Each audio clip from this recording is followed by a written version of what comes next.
Negara Indonesia kita tercinta ini memang kaya akan suku bangsa dan adat istiadatnya. Tak terkecuali dengan tata cara pernikahannya juga berbeda. Berikut ini adalah kami rangkum 5 daerah dengan mahar termahal di Indonesia.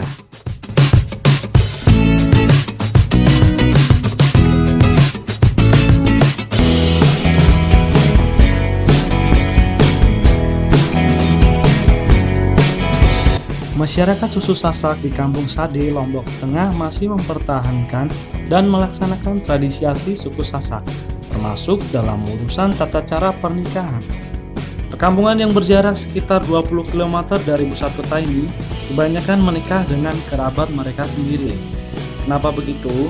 Hal ini karena mereka percaya bahwa jika menikah dengan orang lain di luar kampung, maka akan dikenakan biaya yang cukup mahal.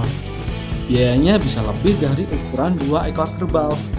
Tapi jika menikah dengan gadis yang sekampung, maka jumlah mahar pun berkisar antara 2 juta rupiah hingga 3 juta rupiah saja.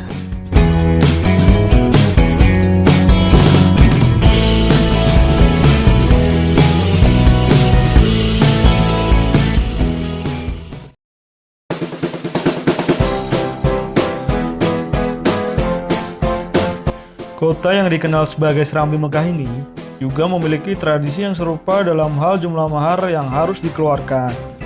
Tapi yang membedakan adalah mahar di tempat ini diukur menggunakan emas.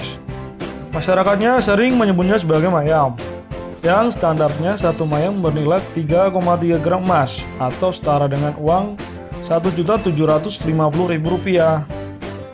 Untuk meminang gadis saja sendiri, Anda harus siap-siap mengeluarkan sekitar 25 mayam, atau paling rendah 6 juta rupiah.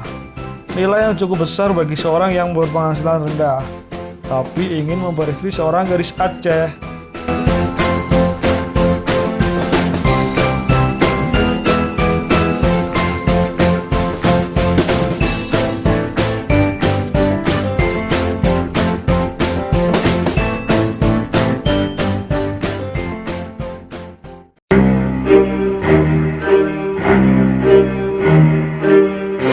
Sebagian besar daerah-daerah di Indonesia pasti mengenal tradisi memberikan mahar kepada calon pengantin perempuan. Hal ini sudah seperti kewajiban yang tidak bisa dilepaskan dari pernikahan itu sendiri. Begitu juga di Kalimantan Selatan yang mengenal mahar dengan sebutan jujuran. Jumlahnya pun tidak sedikit. Masyarakat setempat mematoknya antara 5 juta hingga 20 juta rupiah. Bahkan ada juga yang lebih dari itu. Jumlah ini belum termasuk memberikan barang-barang yang lainnya, seperti tempat tidur dan biaya pesta pernikahan.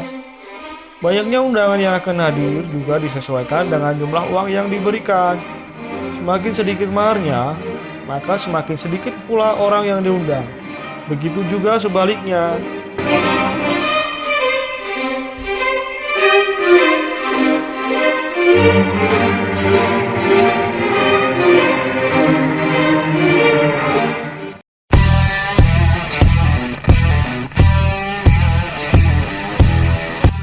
Mahar pernikahan di Nias dikenal dengan sebutan bowo. Bowo ini malah menjadi tantangan tersendiri bagi mereka yang ingin melangsungkan pernikahan di Pulau Nias. Bagaimana tidak?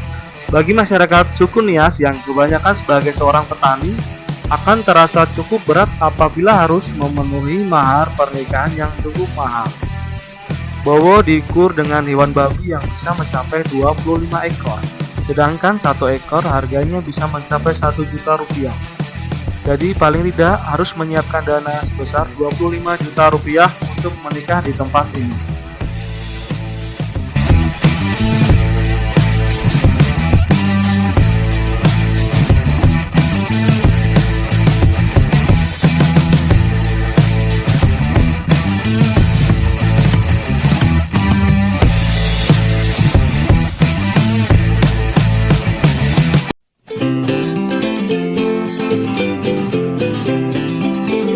Peringkat teratas ditempati oleh suku Bugis. Jika ingin menikahi gadis Bugis, maka Anda harus siap-siap tercengang dengan jumlah mahar yang harus diberikan kepada calon istri. Masyarakat Bugis mematok mahar sesuai dengan tingkatan derajatnya hingga tingkat pendidikannya. Semakin tinggi pendidikannya, maka semakin mahal pula maharnya. Misalnya saja untuk seorang gadis yang telah menyelesaikan pendidikan S1, patokan maharnya seharga lebih dari 50 juta rupiah. Lalu bagaimana dengan lulusan S2? Tentu saja harganya akan lebih mahal, bisa mencapai 75 juta rupiah sampai 100 juta rupiah. Bahkan ada yang lebih heboh, berita-berita akhir ini banyak dari suku Bugis yang maharnya sampai miliaran rupiah. Jumlah yang cukup fantastis, bukan?